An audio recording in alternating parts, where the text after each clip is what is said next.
My name's Danny Diliberto, founder of Ladles of Love. It was founded back in 2014. Communities we work with are all over the peninsula, and we're working with 138 beneficiaries now. We've grown exponentially.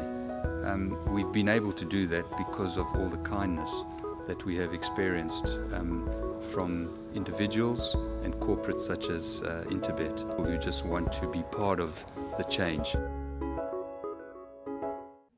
It's the last race on the card, race number 8.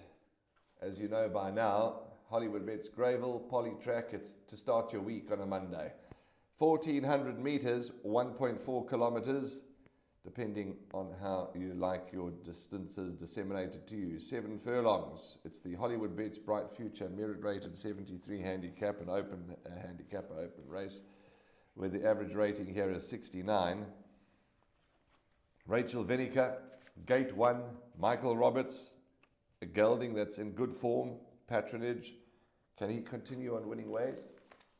I think he certainly could, but he does take on a lot tougher than what he has been taking on. He's neatly drawn in Gate 1, and the 1.5 kgs off his back will help. He's a horse that loves the distance. 8 tries, 2 wins, 2 seconds, 1/3, and patronage, I think he will give you an honest performance. Preemptive Strike, a bit unlucky last time out. He was beaten by the horse that you actually tipped up, Warren, Love on Time.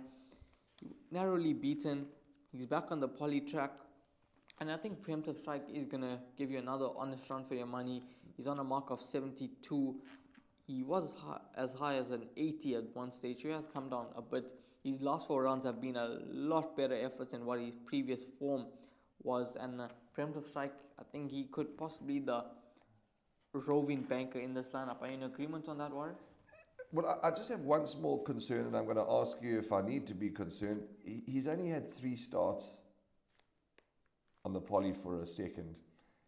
Is that a concern? Not really. I mean, he's run second. He's come back to form. I do like him, yes. I was just needing some reassurance whether I should be concerned about that weak stat or that low stat on the poly. It wouldn't be a concern for me, given that he has improved his form. His form, when he had the 2 rounds on the poly, weren't the greatest of efforts. His first round was on debut when he was beaten by his stable companion that time, Double Rainbow. And then when he did return, he ran a terrible 9.25 lengths behind Coup d'Etat. But his form has improved drastically since. So I don't think that could be a concern. I think he's going to be right there on the Polytrack over this 1,400 meter trip. Well, that's why I asked the question, and that's why I needed to get some reassurance from you. So yes, I do like Preemptive Strike. He was beaten by the width of a piece of paper last time out 14 days ago. And you're right, he was, when he ran that bad race on the poly, he was just a little off form. But he's certainly going to have a big chance, number 4, Preemptive Strike. He was desperately unlucky not to get it right last time under a good ride from Sean Veal. And I often say it, people sometimes say, well, how can it be a good ride? The horse finished 3rd or 4th or 5th. It certainly can be a good ride. You don't have to win a race for it to be a good ride. So Preemptive Strike for me, a big runner, you're quite right.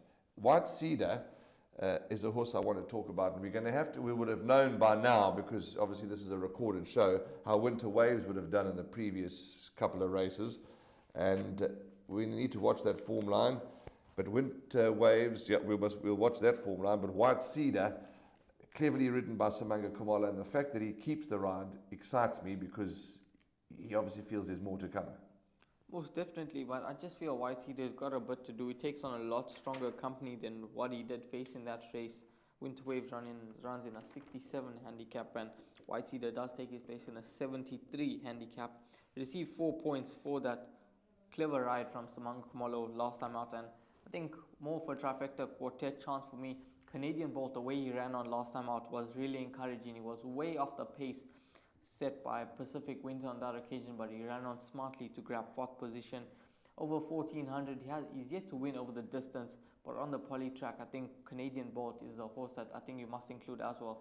My play for the race, I'm going to be spending 90 Rand in race 8. I'm going to be taking Exactas boxed, 1 Patronage, 4 Preemptive Strike, and 5 White Cedar. That's my boxed Exacta 90 Rand. That'll be my interest for the race.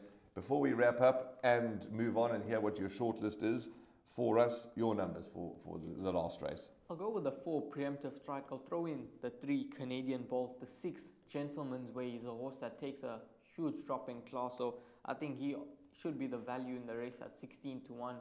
And then possibly maybe I'll throw in the 1 Patronage into that 4th position.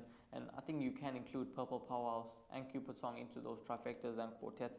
But I'm in the camp of Preemptive Strike to beat Canadian Bolt and Gentleman's Wager, possibly being the value in the lucky last. Well, Rahil's given you a good selection there. 4, 3, 6, 1 includes 7 and 9. So I've suggested a boxed exacta.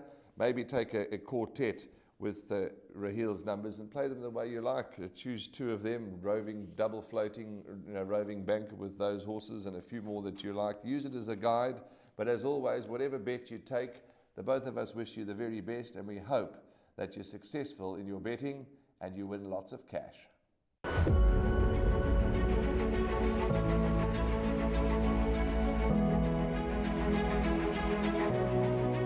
Good fun. Days like these are great. You get the whole industry together, and to have, companies and corporations like Interbet and Cape Racing who are so generous with sort of time and energy into making a day like this possible is it's fantastic for everyone.